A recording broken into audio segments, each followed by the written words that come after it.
All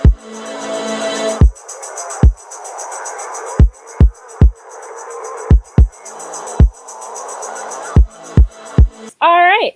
Welcome to the Queer Geek Cast. This is season 1.2. We used to be a podcast. Now we're relaunching as a webcast. So it's kind of the first season all over again. Each week we will discuss a new LGBTQ plus related topic related to geek culture. I'm Angel. I'm the admin of the host website, The Geekiary. This week's episode is about cisgender and straight actors playing trans and queer roles. So I have 3 guests today. So our format's a little bit differently so we can all be fit properly on this screen. It's a bit crowded. Let's start with the newcomer, Rodney. So I'm a contributor right now at the Geekiary. I usually do articles, usually pertaining to like superhero stuff, so like TV shows and movies that have to do with the superhero related realm. Also, I'm gay, so this is something that I've touched on a lot just in my day-to-day life. And then besides the Geekiary, I just write fan fiction specifically. I mean, we all do. We are basically, what award did we all win recently? The Hugo Award. Because we all write fanfic. So we were all award-winning authors. Yeah, I'm Farid. I'm an admin assistant and editor at the Geekiary. I covered a lot of queer stuff for the website. I'm also an author of numerous published books which have queer leads. And yeah. And I am StickyKeys, contributor at the Geekiary, writer of polarizing articles and also fan fiction, reader of most of the things that these fine people write. And I run a podcast for, I'll just say we deal a lot with issues of diversity, both racial and queer. So before we get started, we're going to do our usual disclaimer, and then we have a special disclaimer for this episode. So the usual disclaimer is that the views expressed on the Queer Geek Cast are those of us as individuals, myself as a host, and them as the guests, don't necessarily reflect the opinions of the Geekiary as a whole. Sometimes things can get feisty, so it's good to remember that. We are also recorded live, and though we'll try to keep this PG-13, sometimes we curse. Usually me. I am quite the potty mouth. That's probably gonna happen. Now our extra fun disclaimer because of the topic of this week's episode. We will not be speculating on actors' sexualities, and we will only be going off of information that's available to us right now while we're recording. So if a celebrity that we presume is heterosexual comes out later, this might age like spoiled milk, and that's gonna be a thing. But that's just how it goes. We do recognize the content's not going to age well. While many of us suspect some celebrities may be part of the LGBTQ plus communities, it's not really the purpose of this episode to get into that or make unsubstantiated claims about these actors. It's a very personal decision. Yes, it's a very personal decision on when they come out, if they choose to do so. So you're going to be treading some water there. Okay. Let's get into it. So away we go. Yeah, I ended up suggesting this topic to Angel because of that recent GLAAD report that came out. So we did an entire episode about queer representation on our television shows. We talked about broadcast, cable, and streaming shows, if you want to check that out. Now, when it came to studio responsibility report, frankly, I didn't read it. Angel has broken this down, so yeah. So there's 2 reports. One of them is this year. That's the Where We Are on TV report. 10.2% of television characters across cable, television, and streaming are part of the LGBTQ plus community, whereas approximately 20% of people aged 18 to 35 surveyed are part of the community. So there's a bit of a disparity, but it's still a good percentage. However, GLAAD also has a report called the Studio Responsibility Report. last one came out in 2018. There's not a new one for this year. I'm not sure if they do it annually, but I'm going off the 2018 one. And so here's a little bit about that. Of the 109 film releases GLAAD counted from the major studios in 2017, 14 of them, 12.8%, contained characters that identified as lesbian, gay, bisexual, transgender, and or queer.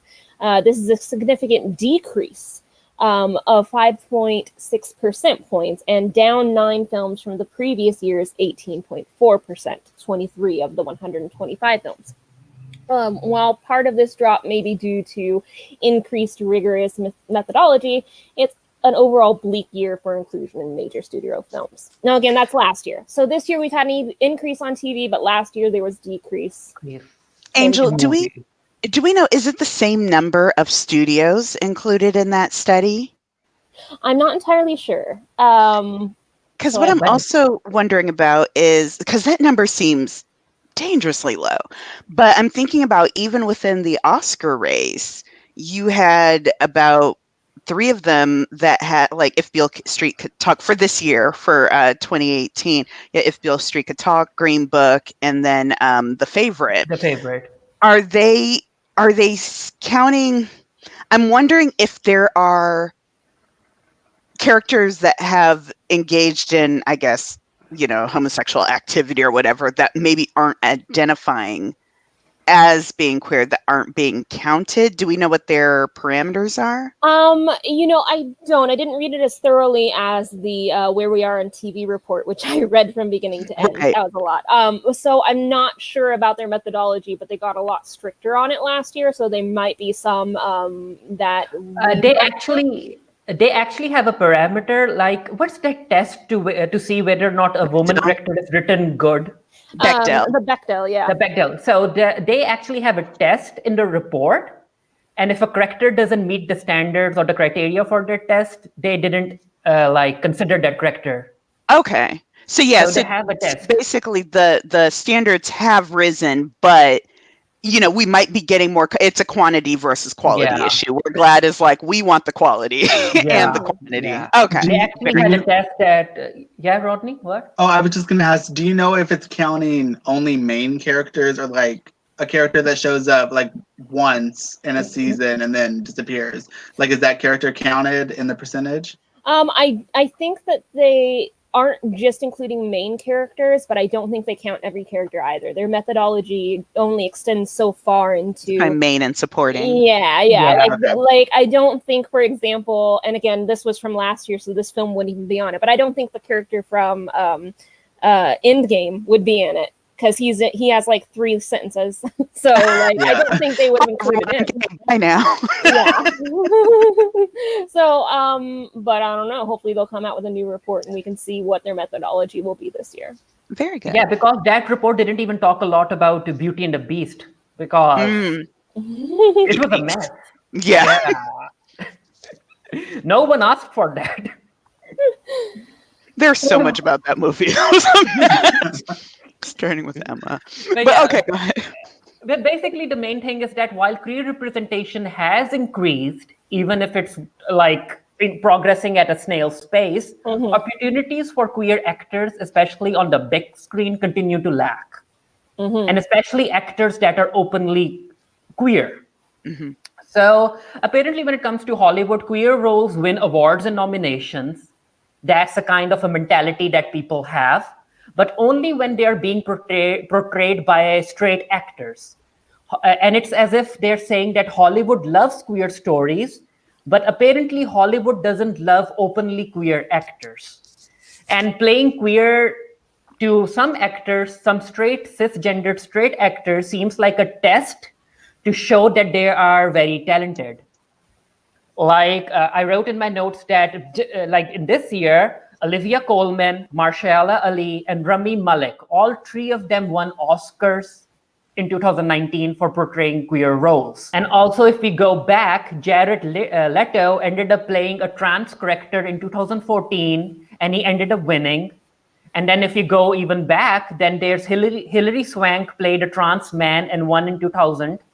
And then Sean Penn won for Harvey Milk in 2009. And then Nicole Kidman won in 2003, and Charlize Theron won in 2004.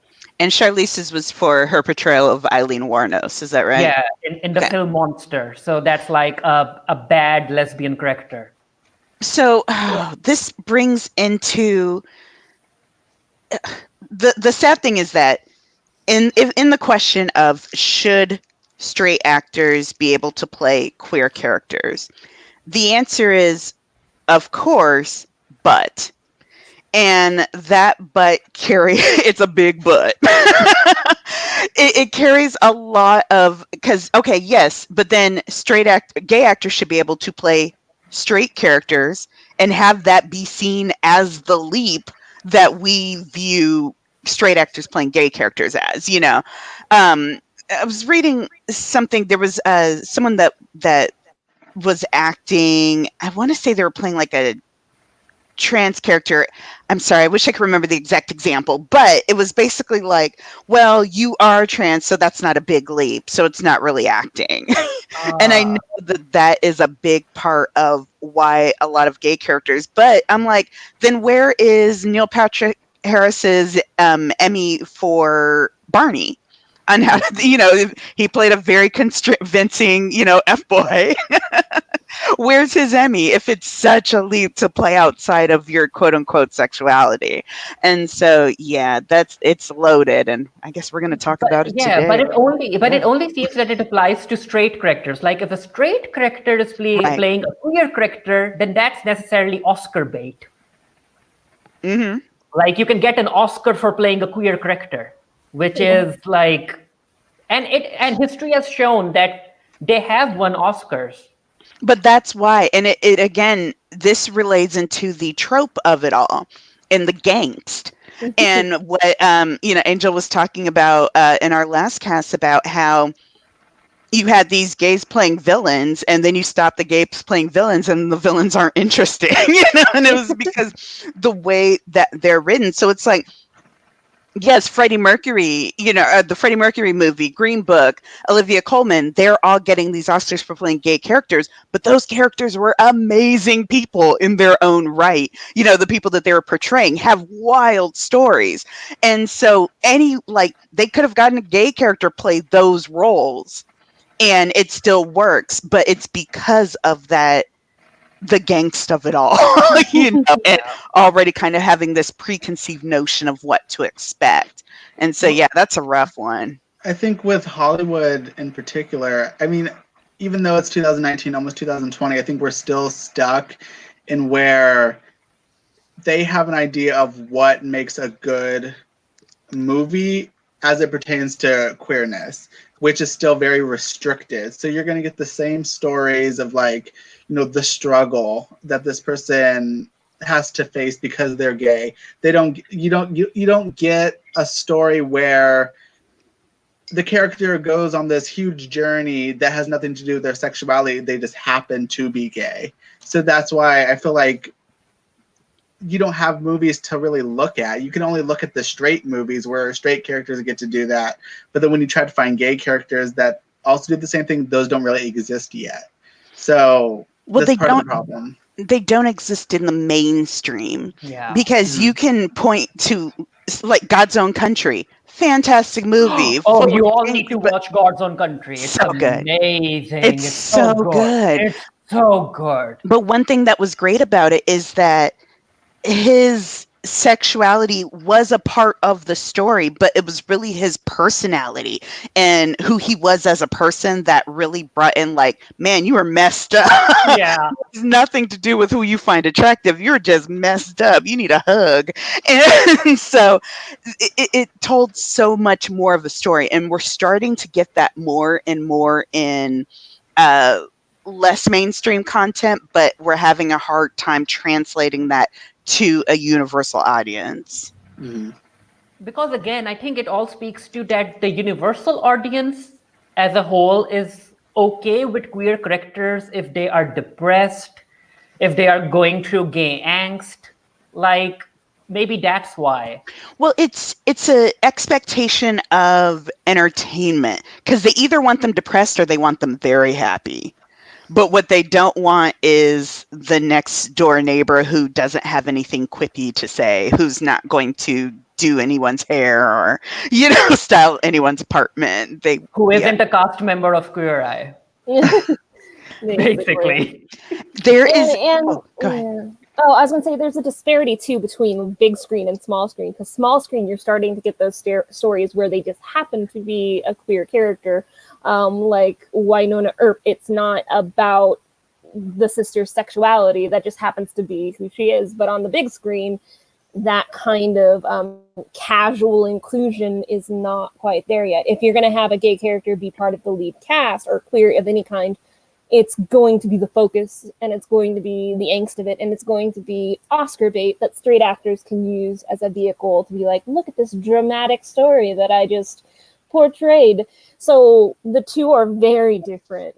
There is a movie, and I think it was either last year or a couple years ago, Rebel Wilson. It was called Isn't It Romantic? And basically she gets hit on the head and then she wakes up in a rom-com. Yeah. And on the surface, I was like, this is going to be a mess. I watched it. It was delightful. And they literally, because of course it was just a send up of everything. So she had the sassy gay best friend, and it was played by a gay actor. And he took it to the max. Just, oh, girlfriend, I'm just popping up out of nowhere and I'm going to try your life. And then, when she gets back in the real world, she was like, oh, I'm so glad that you're not the sassy gay guy. And he was like, what are you talking about? I'm totally gay. He was like, what do you think all these dudes keep coming over here for? Oh, but it was just one of those things where it was like, yeah, because it's just people. And I think a lot of people get bogged down in, if there's a gay character, that means I have to be accepting of homosexuality in my life. And you're just like, dude, we're not asking you all that. Just be entertained and watch the stories. Yeah. Also, I think 2018 was a very interesting year, because I think 2018 and 19 was where this conversation occurred, and a lot of other actors ended up giving their own 2 cents about it. Mm-hmm. And it kind of started, as far as I can tell, is when Disney ended up casting British comedian Jack Whitehall in Disney's Jungle Cruise. And Disney ended up promoting that role as the first ever major role for a queer character in a Disney movie. Mm-hmm. And that character was going to didn't exist. Scar. Or Jafar. All the villains. Right. We're including all the villains. Yeah. And also, but then again, and there were rumors about that role in Jungle Cruise being very feminine and stereotypical. And then other out actors were like, if Disney was going to do something, and if Disney was going to use the stereotypical gay character, why didn't they cast an actual openly gay actor to portray that character? Like, that's I think that's when the conversation about whether or not cis straight actors should play queer characters ended up getting a lot of steam during the 2018 era. Well, this is the butt of the situation, because now it's kind of a rite of passage. When is so and so going to do their gay role? And a lot of it is like, we want to see that because it does show a level of tolerance. It shows a level of understanding. The problem is, I think we're past the point of having to cast the Jacks as straight people. You know what I mean? You shouldn't. Jack Whitehall playing a character and then having him be kind of an overzealous, really hyper gay character. No, it's not necessary. We don't need it. Yeah, it was weird. And also, it's the reason, because of the backlash. Did you all watch the teaser they released for Disney's Jungle Cruise? No. No. Jack Whitehall's character was in there for 1 second. I was going to say, I don't think he was in it. I remember reading something about that. Yeah, in 1 second. So people were like, Disney ended up listening to the backlash, and maybe they're going to redo the script, and that's why they didn't show any of the scenes in the movie. Because the people who watched the screening for the film, the advanced screening, the test screening? Yeah. Saying that it's a very stereotypical portrayal of a gay person. I often wonder though if Rodney, Disney. yeah. Well, I was just gonna say, I mean, it could be that they're rewriting, or that character could just be a very small role in the actual whole movie, Which again, to why are we where bragging? No, he has a big role. That is a Think big of role? it as think of it as Mummy, and think of him as Eve's brother. Mm. So that's a substantial role hmm because they are really going for that Mummy vibe with the Jungle Cruise movie. Is it out yet? Yeah, no, the trailer is out. Okay. You The should watch the movie. trailer. I mean, my article title was like, it reminded me of the Mummy. I do wonder though if Disney listens to that, because I mean Disney is really good about creating media that appeals to a wide audience. And I wonder how closely they pay attention to kind of these smaller conversations. Like they're huge. They're they're all powerful. Like they have Star Wars and Marvel. They can do anything they want. I think they might, because certain Disney movies have begun to flop, you know? Well, and that's what I was going to say. I don't know if I feel like there's a new head at Disney or something has changed hands, because Disney has been making some wild decisions lately. But Disney is usually very good about queer representation, and specifically with their employees, even just like within the parks and having, gay day at the park and that kind of thing. They have a lot of benefits and a lot of things to ensure equality. So I can't see them taking this role and being so out of pocket controversial. What pull is Jack Whitehall to these people? Well, it might have something to do with money. I feel like with film in particular, they have to be able to sell the movie in other countries that aren't as forgiving. Right.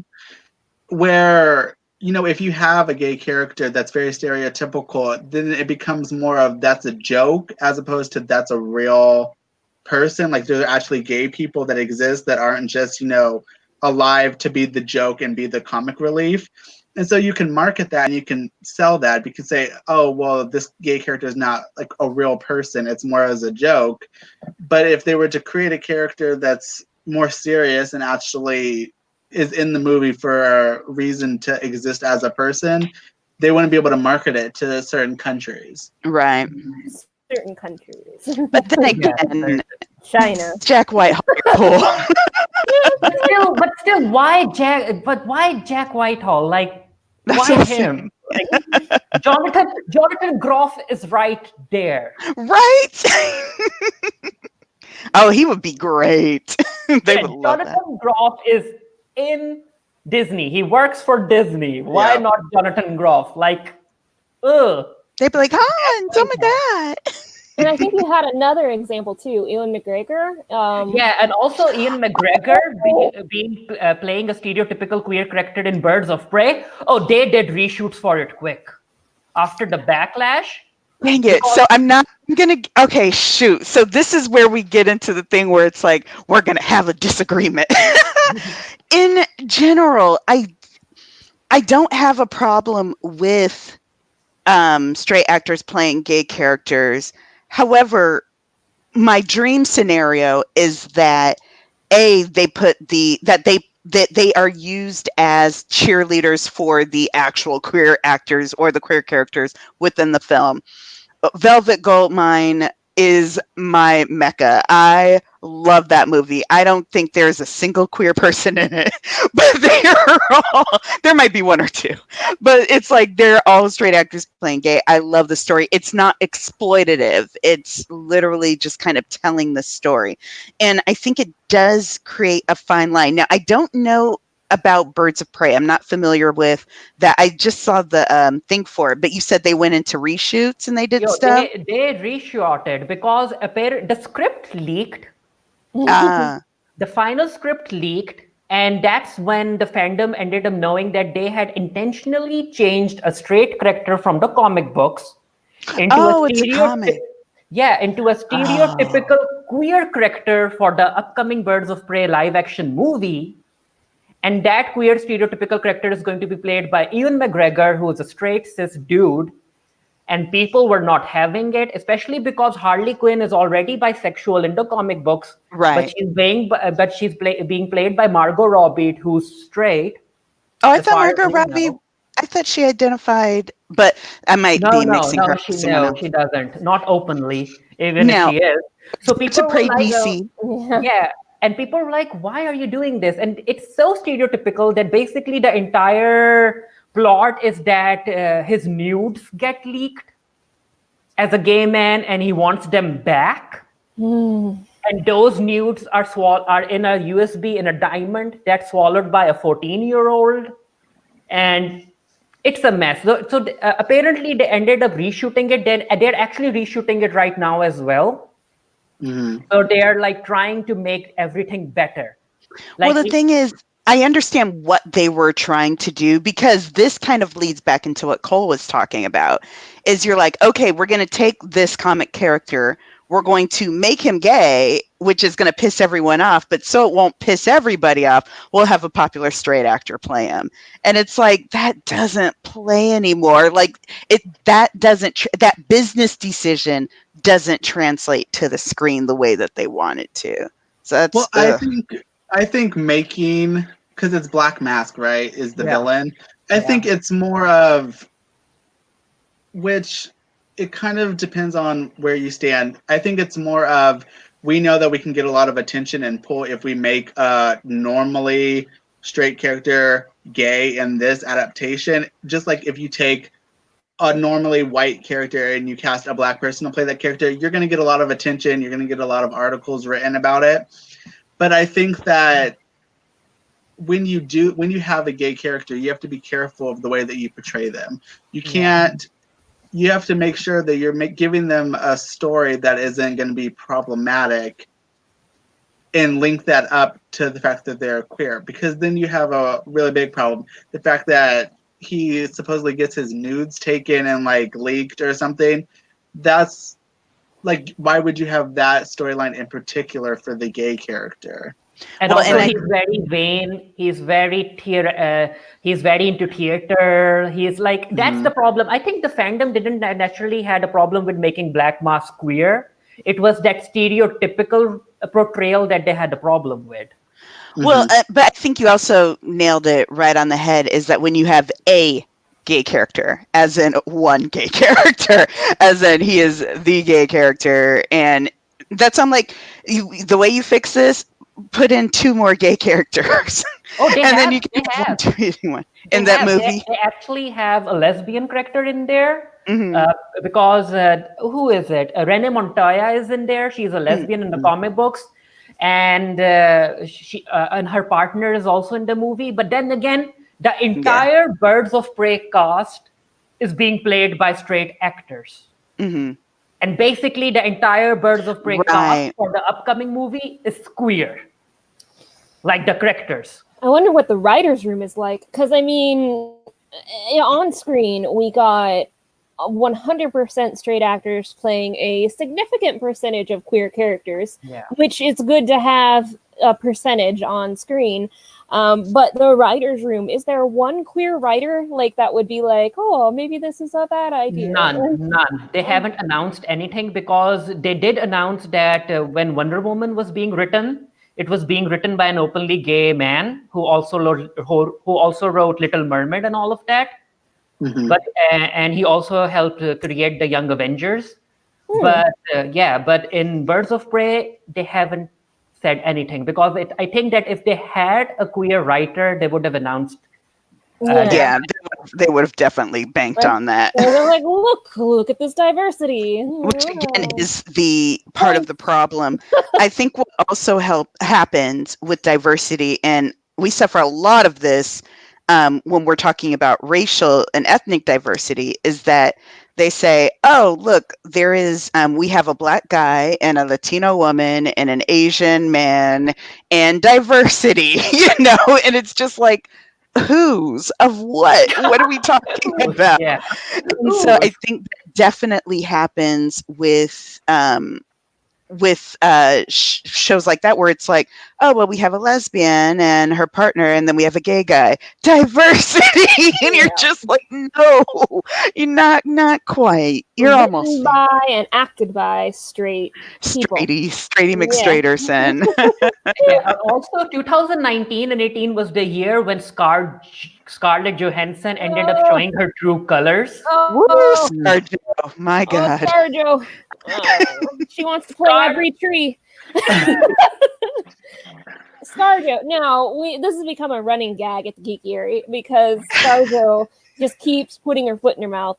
She was cast in Rub and Tug, where she was going to play a trans man, yeah. Which is not helpful, like, because it's just like, oh, it's actually a woman kind of a thing playing a guy. She actually defended that. Did you read her defense for it? She was like, Jared, yes, other male actors have played trans characters, so why are you stopping me? And everyone was like, that doesn't make it right. Yeah. What are you saying? We were upset with that too. But they won Oscars. That was the point. The Scarlett Johansson wanted to make this film to earn an Oscar. Mm-hmm. Yeah. But and then she pulled back from that and she got uncast, I guess, decasted. No, she stopped the production. She was like, I'm not making this movie. No one is.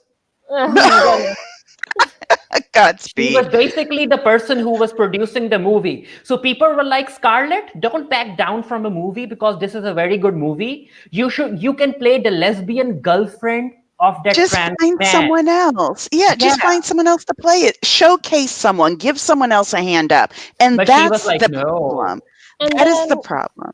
Oh, go ahead. And not to go into a complete tangent, but she laid low for like a year and then got back in the headlines for like Woody Allen commentary. It's like, oh my God, her publicist must be having like a heart attack.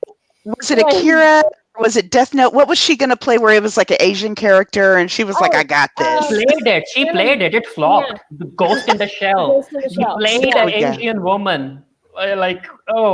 I think that's another reason why everyone was specifically talking about her being cast in Rub and Tug, because she already done this once with an Asian character.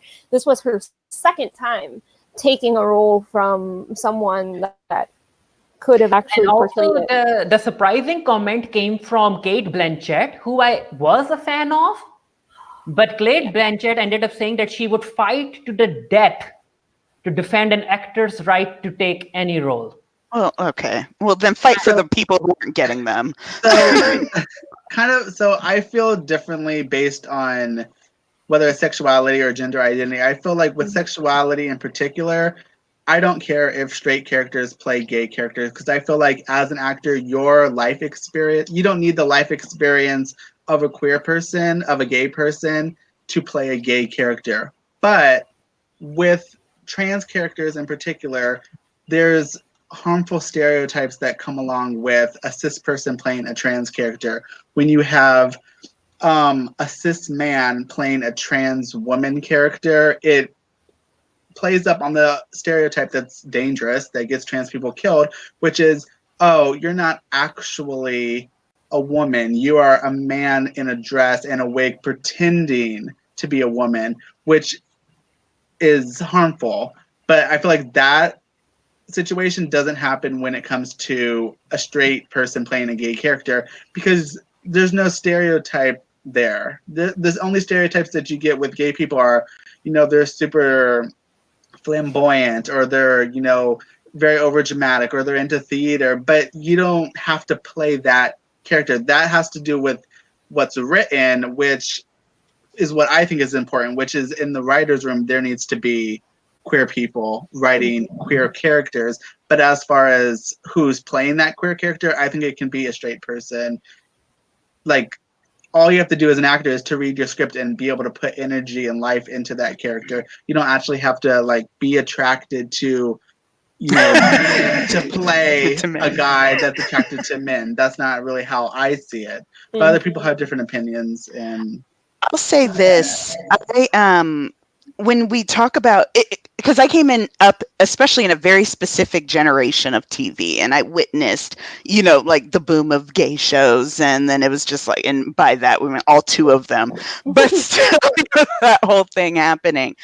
I understand where ScarJo comes from, because she's like, I'm an actress, I have these dream roles I want to play. Went through a similar thing with Angelina Jolie when she played the something heart, and the woman was African American, and so Angie, put on some tanner, was like in a wig, and was like, "Let's go." We're like, "Okay, sis, like it's in the right place." However, I'm gonna need you to take that wig off, but they're okay. So one example, I'm dropping stuff. One example we always use is during the time, and this is going to be another Teen Wolf reference, and I apologize, but it's what I know. You had Tyler Posey playing Scott McCall, and when I started watching the show, I was like, oh, look, Tyler Posey. I knew he was Latino because I'd watched Lincoln Heights. And so I was like, oh, are they actually going to have like a Latino lead? And then like halfway in the first episode, I was like, oh, no, he's just white. That was during a time where Latinos were playing white characters because those were the roles that they were getting. They weren't writing Latino characters really, unless it was, Mami or Papi or, that kind of thing. And so now we have Latino actors and gay actors and Black actors and trans actors and non-binary actors, and these people that are chomping at the bit saying, give me a chance, let me show you what I can do. And then we have the old guard that's like, I'm used to getting all the roles, thank you. I would like to play everything. And it's like, no, anymore, these stories aren't about showcasing you. It's about you adding to the story and really elevating what the story is. And I think that gets lost. Yeah. Oh. You were saying something, Angel? Yeah. Yeah, so I generally agree that there's a difference between gender representation and sexuality. I think my only issue when it comes to sexuality is queer actors being passed over and not being cast, and just not getting the same opportunities. Like, that's my issue. I mean, if the same percentage of queer people that existed in the world were represented in Hollywood on the screen, like in big roles, I wouldn't really care. Like, you can have a gay actor playing a straight character and a straight actor playing a gay character in the same show, and it's the correct percentage, at least, of actors getting the parts. But trans representation is a completely different issue that I feel like you need to consider it because of those stereotypes, especially because it's almost always the cis woman playing the trans man and the cis man playing the trans woman. You rarely, I can't even think of an example where a cis woman is playing a trans woman. I can't think of one, like, at all. There was one, and it was Melissa Leo and Veronica Mars. And I was shocked but when we were watching it, I was like, oh, this is problematic, because I was like, she's supposed to be playing a trans woman, but as a cis woman, and so it was just very like disconcerting. Yeah. And I am, cisgender, so my opinion on this is from an outsider's point of view. I admit that, but I feel like it is slightly less terrible, but still bad. Like, it's slightly less terrible because at least you're acknowledging that the woman is a woman. But all these trans actors that should have parts are not getting them. Like, they're left jobless. And yeah. I also feel like, I kind of feel like, yeah, you're acknowledging that the woman is a woman, but that kind of lets the viewer in some cases off the hook. Do you know what I mean? They're like, oh, well, this is a trans story. Oh, but it's actually a woman. And you're just like, what we're trying to get you to do, but on the other side of the rail line. So that's an interesting point. It's still not good, basically. Again, well, that's why I was shocked when they were like, oh, Ryan Murphy's new show having the trans man, and I was like, that's just a point of view that I never see it in entertainment, but it's something every trans documentary that I've watched on Logo has been female to male. And I mean, like, and I know a good amount of female to male trans people, and you're just like, and I don't think I know maybe one of, male to female. And so it's interesting how, and then there's a whole other thing with the way that male to females are kind of sexualized, like over sexualized, and the whole concept of being trans attracted. God bless you, Malik Yoba. But that's a whole nother thing. That's a whole nother podcast. Oh, Malik Yoba. He ended up coming to the Monet Exchange. Did he? Yeah, he came over to Monet Exchange's web show that she has. Mm-hmm. And I was like, oh, I'm getting what you're trying to say. It's like the finish line is right here, and he just keeps zigzagging. He goes to the left, goes to the right. We're like, just go straight. Just go to the finish. He's like, no, I got some sightseeing to do. So, yeah. I guess so, Malik. So in regards to like trans characters and trans people playing characters in television, I feel like it's also important, and I'm also cisgender, so I could, like, my opinion might be wrong, but I feel like it's also important to have trans people play characters that are cis. Like, you don't have to be a trans actor and have to play a trans character, which is something that I've seen recently in television. I think with The Magicians, the Fairy Queen is a trans actress, and her role on the show has nothing to do with being trans, but she's playing a character where the gender doesn't really matter. Also with the latest season of American Horror Story, yeah, I think it was Donna, the character Donna is played by a trans woman, but that character in the show has nothing to do, the story has nothing to do with that character being trans. And I feel like that's something that's very important, that at least some shows are doing that, and they're bringing forth characters and allowing actresses, trans actresses and trans guys to be able to play characters where they're not just constricted to only playing a character that is personally connected to them based on their gender identity. Yeah, Ryan Murphy did it too for The Politician, and I think Lena Waithe is doing this for her upcoming film Queen and Slim. Is it? Okay, I was wondering. God, we gotta watch that. She has India Moore playing a woman, and introducing. Yeah, she's playing a woman, and she has, and her character has nothing to do with her being trans. Like, that's what I'm getting from the reviews. I haven't watched the movie yet. That's good. I have a question, because I know you guys watch a lot of the CW superhero stuff. There's an actress, I want to say her name's like Nicole Maines or something, and she plays I believe it's a trans superhero, but I don't know. Supergirl? I think so. She's in Supergirl, yeah. But how much of that is the focus of the character? Because I don't watch those shows. Not really. It's not really the focus, but we do know that I think that she is a trans character. Okay, so it's not just like a woman character. It's brought up. Yeah. Okay. I was curious because I follow her on Twitter because I think it's really great and revolutionary that she got that part, and that they're actually putting it on like network television, but at the same time, I have no idea. Like, another example coming to CW and Warner Bros. DC shows.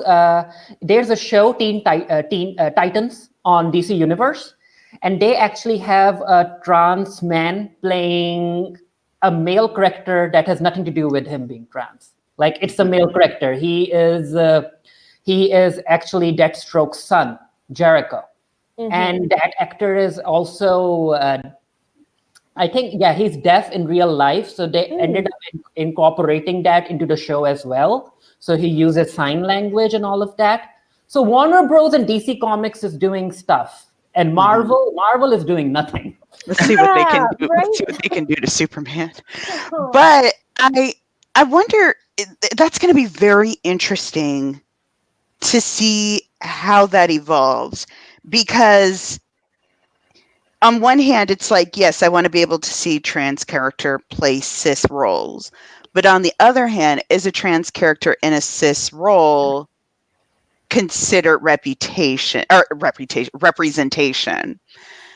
and wonder that's a very tough line to walk. Yeah, I think, and this is speculative for an ideal future that we will get to someday, where it's not a big deal and not brought up and not mentioned, and it just is what it is. So, but we're not to that point yet. So, like, I feel like in all media right now, except for the few that we mentioned, they have to mention, oh, by the way, this character is trans. Like, they have to mention it. It has to be up there front and center. But also, there's a lot of controversy because I was online and looking at comments and forums.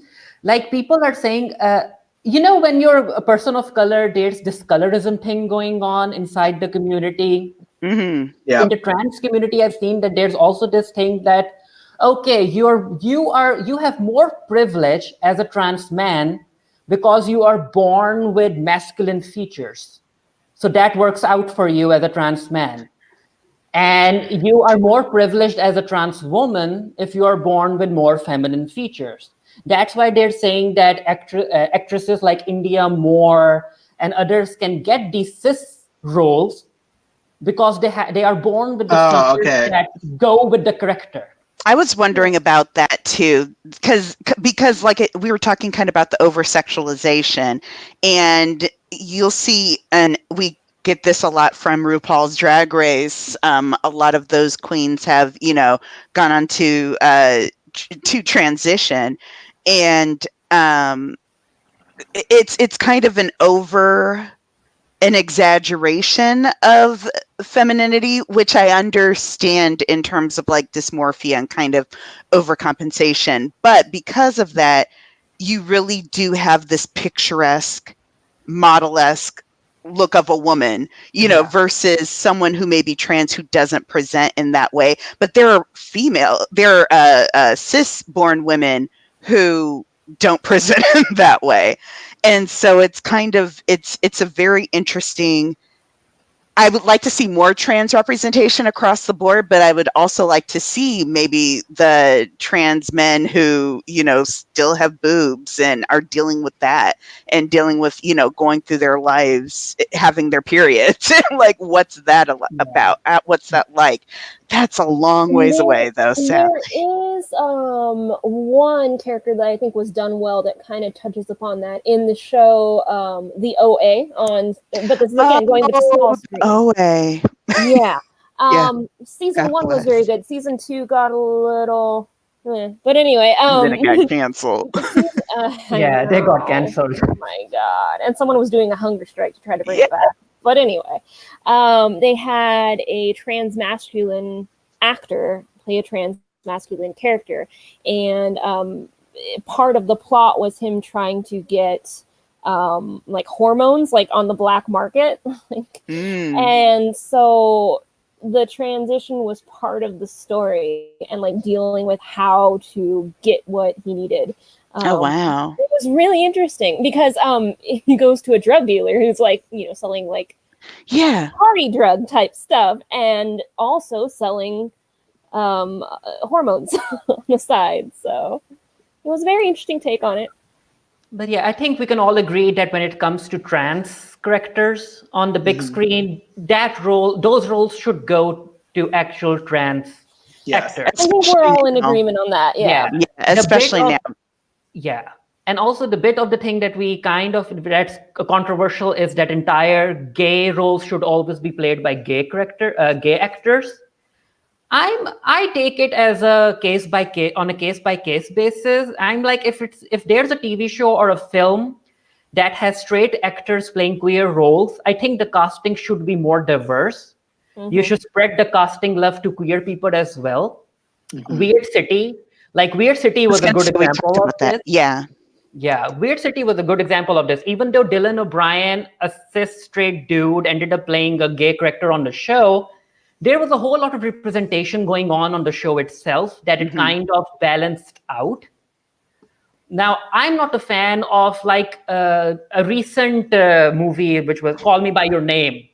Oh, like, they ended up casting like they had two gay characters apparently one of them is bisexual if you read the novel or whatnot, but they ended up casting two cis straight dudes. Like one of the roles could have gone to an openly gay actor. As I far as my wonder if opinion they goes. would have had trouble with that though because of the age difference. Yeah, there was some problematic tropes when it comes to the age gap thing. Frankly, I personally don't care about the age cap issue, but it is a problem because it is a stereotype. So I don't know. But I mean, it was on screen anyway. Call Me by Your Name was a movie that should have come out in 1992, maybe 87. You know, it's very much in that Torch Song trilogy, Making Love, that kind of era where, you know, that was the thing, like, oh, broody older man, he's set to be married, but society, you know, it's gangst. Yeah. And so and then Timothée Chalamet was the flavor du jour, and everybody loves him. And then, you know, you gotta love anyone that sticks their toes in their son's mouth and puts it on Twitter. So, I mean, Armie Hammer has played a lot of queer characters in his career. exactly. I love Armie Hammer. For some reason. But then that's okay. But that's also kind of the pass I give to those characters who are like, or to those actors who are like, I'm an actor. You know, you give me the script, I'll give you what you need.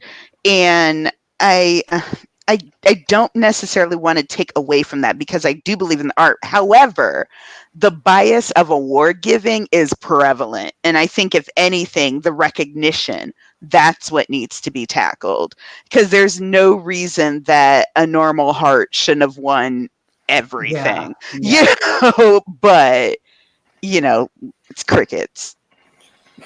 So when it comes to this, one of the bullet points we have in our notes is about queer actors being pigeonholed in queer roles. If queer actors are the only ones that are allowed to play queer roles, would that mean that they can only play queer roles? Yeah, Rodney had this point up. Yeah, I feel like, let me try to find what I wrote because I have it in my notes. I have it highlighted here. So I will say my highlights. I will. Okay.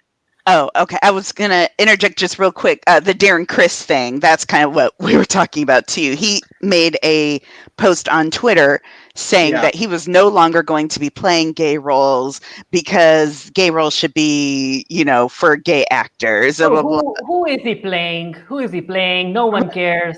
He's like not trying. He refuses to play queer roles because he has played them throughout his career. Exactly. That's He's the tired. only reason. Yeah, that's the only reason. Okay, Rodney. So in regards to the pigeonholing, I feel like, well, I know that there are a lot of queer actors who are still closeted, and it's because they think that if they were to come out, they're going to lose their shot at being able to play the heterosexual leading characters in big TV shows or in big movies. And if you add this sort of element of, I think that only gay characters should be able to play or be played by gay actors, it pushes queer actors into this position to where now these movies they're looking to fill these spots that are gay characters, which means they're going to go directly to gay actors and say, these are the roles that you're going to get. And we want you to play these characters now, but the gay actors might not necessarily want to play those characters. They want to be able to play, you know, a wide variety of characters. They might want to play the, you know, handsome male lead in some sort of adventure movie that's not gay, but now that we're having this discussion of, but only gay characters can be played by gay actors, that's kind of pushing gay actors into only being able to play those roles. And I wrote that I do agree with this point, but in a sense, I can also understand the counter argument to it. That if this does backfire, that if only gay actors are able to play gay characters, then some people think that it will be a step in the right direction and open more job opportunities, even if actors are being pigeonholed. Like in a sense, like being pigeonholed is still better than not getting any work at all because you're openly gay.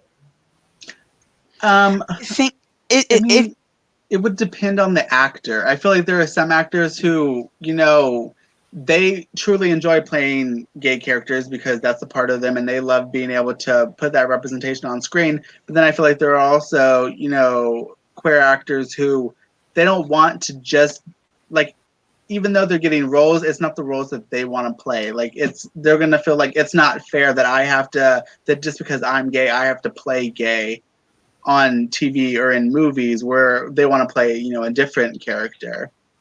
I think what Farid is speaking to is more kind of the idealistic. It's almost kind of a trickle down thing where you're like, okay, if we are making it so that gay actors can only play gay characters, then it's form that we're going to have more gay characters, and that's not something that you have to force it. You have to bend the arm backwards and be like, look, here's what we're going to do. I think that it should be open, but again, the acknowledgement needs to be on the gay characters playing straight roles as well as gay roles. That's where the recognition needs to lie, and not so much like the Gianni Versace movie. Was that a Ryan Murphy thing? Ryan Murphy TV show. Yeah, it was a Wasn't show. a TV show? The Yeah, it was a Assassination of show. Devil. Yeah, Ryan Murphy.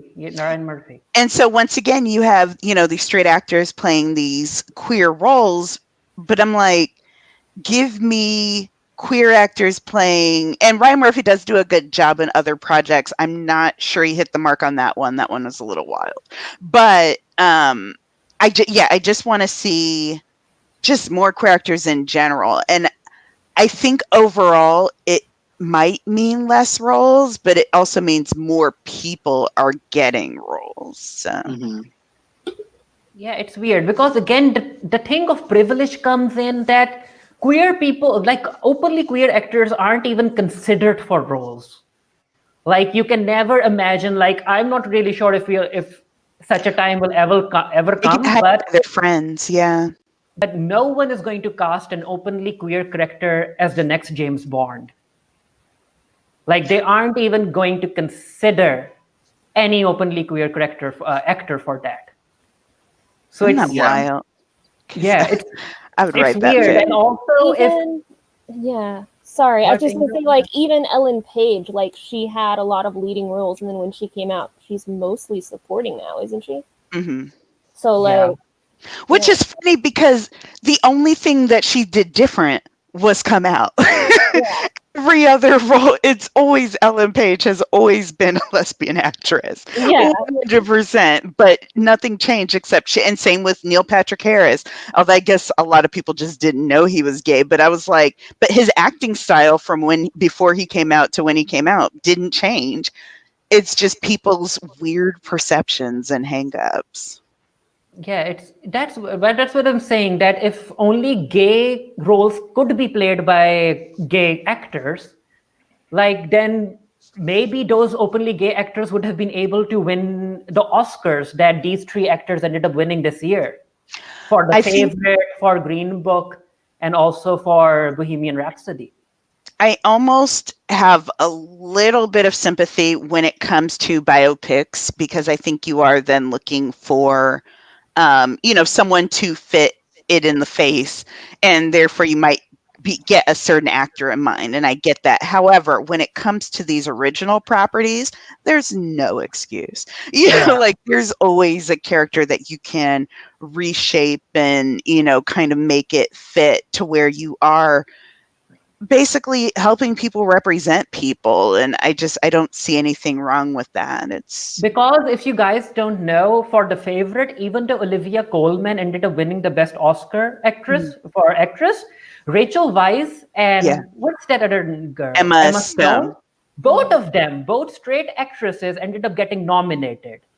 So even if one role had gone to an openly queer actress, at least she could have boasted about being nominated for an Oscar on her resume. But then you have the bias of the Oscars as well, because the average age of the people that are voting in the Oscars is really old. I want to say it's like in the 60s or 70s. And to them, a straight actor playing a gay character, ooh, that's a stretch. That requires a lot of, Yeah.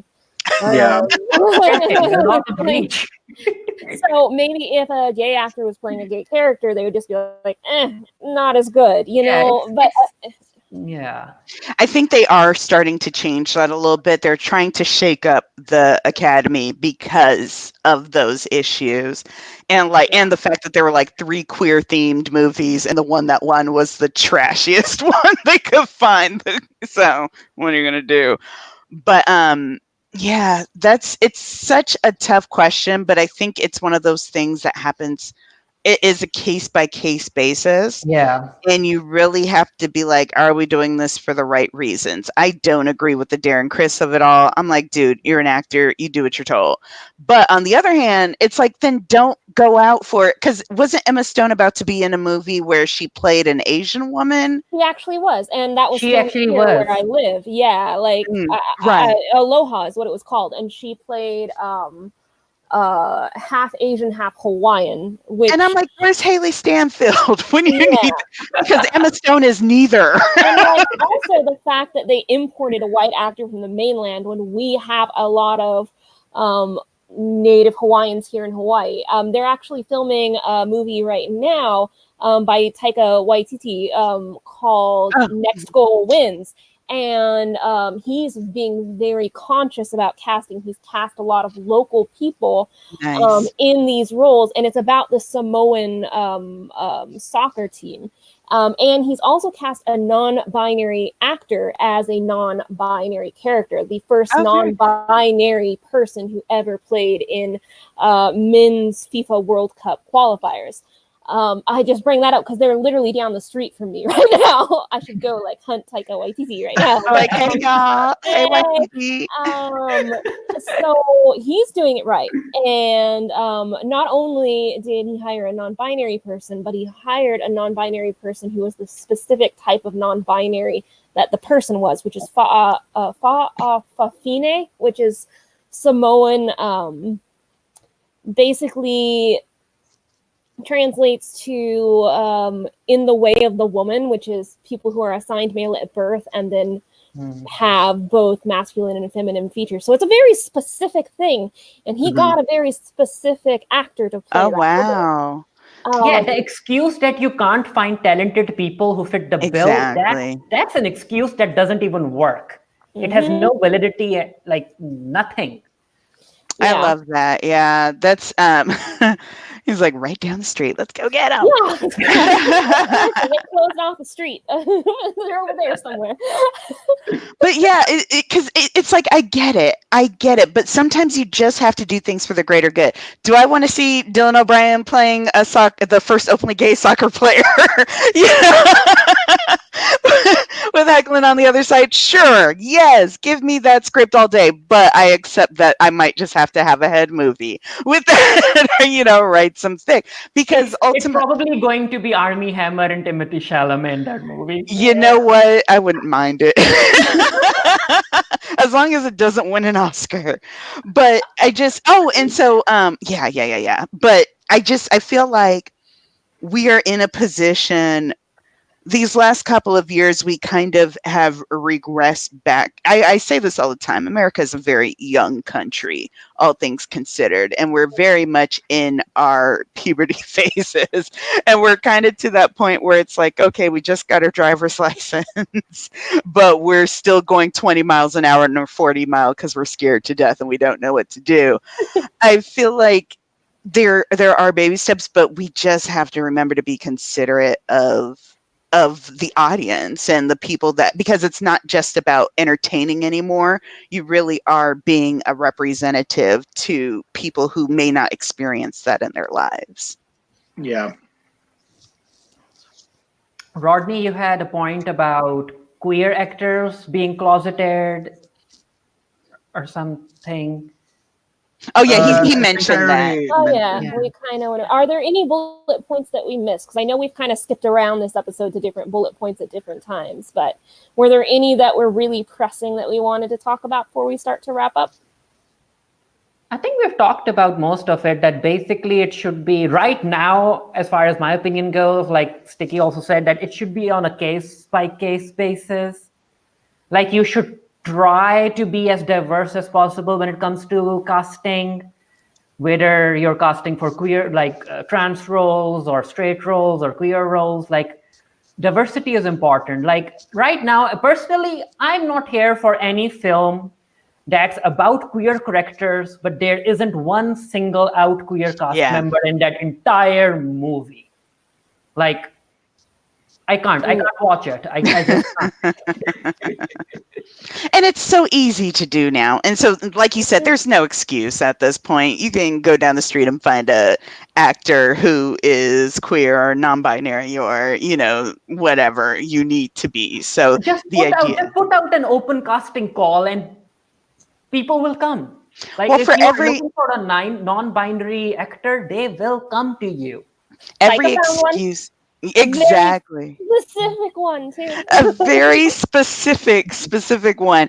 It's because it happens every few years with whatever the new thing is going to be. It's like, oh, well, we can't have women acting because, we're not going to be able to find a good one. Oh, we can't have Black people acting. We're not going to be able to find a good one. Oh, we're not going to find gay people. So it's like, yeah, you will, and it'll be fine. Let's do better. Yeah, queer people exist. All of them aren't aliens. You will find them. Oh man, you will find them. Also, talking about homophobia, like Rodney wrote a point in here about most queer actors not coming out because of homophobia, which I think, Rodney, you think that it doesn't happen anymore in 2009? Well, I think that it obviously it does happen. I think that it's not necessarily as prevalent now. I feel like there are a lot of actors who come out who they're not immediately hated by like the audience, like the fans that they have don't turn against them for being gay. And I feel like that's different than it was. But I still think that people remain closeted because homophobia is going to exist basically for probably the end of time. There's going to be people who just hate because somebody is different. But I think that it's gotten better. Mm-hmm. Now being 2019, I think that it's definitely a lot better than it was. We just need to find the new thing for them to hate. Just like I think closeted actors are necessarily now are coming out after they have established a career for themselves. Mm-hmm. Like Brian J. Smith recently came out from Sense8, and he has an established career. He actually has a show which is a spin-off of the Bourne series. The Bourne film series. The show is called, I think, Trans something or something. But yeah, it's Wikipedia. Google it. He's so fine. He's a regular on that show. And I was like, I watched him coming out and I was like, took you long enough. Well, but that's what I would just say. Sorry. I was going to say, he was on Sense8, which had tons of queer representation. And a trans woman playing a trans woman. It was great. He was closeted at the time, but playing essentially all the characters. Was he closeted? I thought he was just one of those, like, I don't talk about it, but y'all know what's up. He was. He shared in this interview that even though he had done queer roles in the past, there's this queer movie called The War Boys, and in that movie he's playing queer as well. Yeah. That's when I watched him after I had watched that movie like 15 years ago. I was gonna say I didn't know that was him. Yeah. I watched it 15 years ago when I saw him in Sense8, and I actually thought that he was out. But no, he wasn't out. But and maybe it was, if you've ever heard the term glass closet, where you're not. We know about the glass closet. Who's that actor? Luke Evans. Evans? Yes. Luke Evans was in a glass closet, and everyone was like, we all know. And they're allowed to stay there as long as they want. I do like that because I do think radiating from his pores.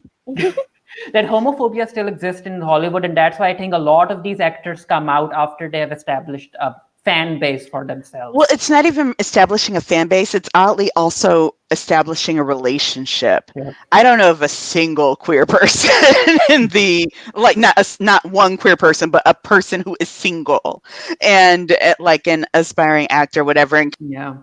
Also, well, while we are on this topic, and I think we should be wrapping up, and we are talking about straight actors continuing to play queer roles.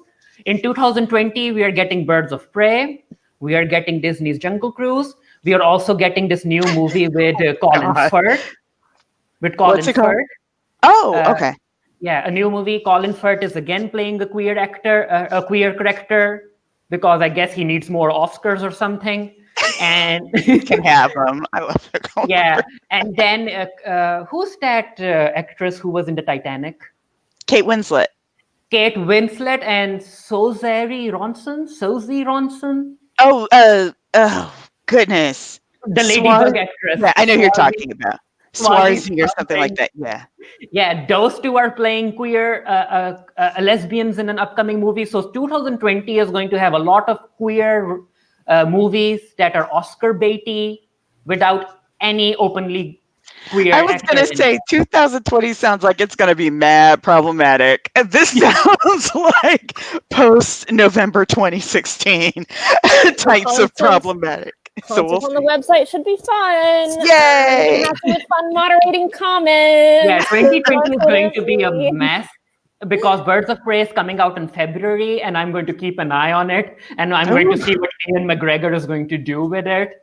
Every day I'm going to log into the website and check our comments and be like, oh no. Like, here we Ian go again. McGregor is, he's another one of my, like, you can play whatever you want, but this sounds I adore wild. him. Yeah, but like, Yeah. why? Why do these actors I adore keep taking these terrible I'm roles? telling you, man, some in the water. Guys, stop it. With that Brita filter of morality. So, Pedro Pascal can play anybody he wants. I will allow it because he did Oberyn very well. So, oh, yes, he did. so you can do it. I'll allow it. Also, Wonder Woman is going to be tackling the AIDS crisis. Oh, ooh. Wonder Woman 2. Takes place in '84, right? Yeah, Wonder Woman 2 So is that going to be makes sense. tackling the AIDS crisis, and right now we don't have any confirmation if anyone in the cast is openly queer. That's going to be hard. Even though the film is going to be tackling a lot of queer issues. That is rough. Yeah. Because it's with the way that, you know, with PrEP and all this other stuff, it's like HIV is you know, they're like, it's not a death sentence, but I don't know if it's on the rise again, but it more people are getting infected. Yeah. And we know that, you know, thank God it's not going to be as bad as the AIDS crisis was, but I think because of that, people don't understand how bad the AIDS crisis was. And I mean, I was born in '86, so I wasn't really paying attention to it when I was a kid. But like, this is taking place in 1984, where it was like at the height of it. I don't even think the name had been around much at that point. Well, no one knew what to call it. Yeah. Yeah. I don't know how to feel about that. I really liked the first Wonder Woman movie, and I wish that they wouldn't tackle Also, something because so depressing. Rodney, also, Yeah. you like the first movie. We all liked the first movie because it was actually written by a gay man. Was it? Yeah, Alan Hinsberg. Now I remember his name. He writes for Disney as well.